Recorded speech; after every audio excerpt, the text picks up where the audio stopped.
I know a number of items were indeed found by the police. The matter is being investigated. Obviously, the investigation has not concluded, and there is nothing stopping us from, at the end of that investigation, to charge persons if indeed they have committed some crime or some offense. In terms of what those individuals were doing with those items, that process of the investigation is still ongoing.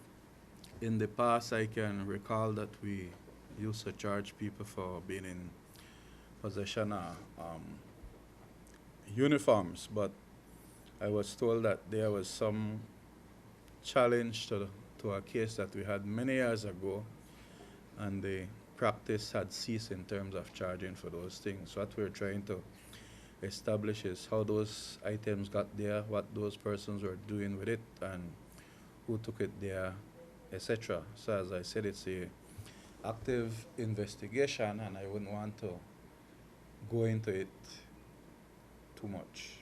Sir, are you looking at any um, breaches in the B.D.F systems in which these items which were marked for destruction ended up being sent to a location? It appears that they had other intentions than to destroy, as was the intention. The financial secretary to us has said that this was a breach, and we have since learned that text messages have been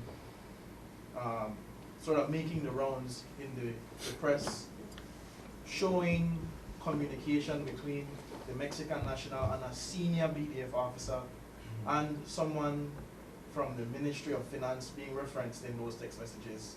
Is not a concern, or is it not supposed to be investigated, or are you all investigating whether there is that breach where a transaction was being conducted to set aside these equipment apart from what their intended purpose was, which was for destruction? We are looking at whether or not any criminal act took place. I'm certain that the Ministry of Defense is looking in terms of their internal process and to see if any breaches had occurred. We are looking at whether or not any criminal activity took place. But I cannot speak for the Ministry of Defense. You'd have to perhaps ask the CEO or perhaps the General.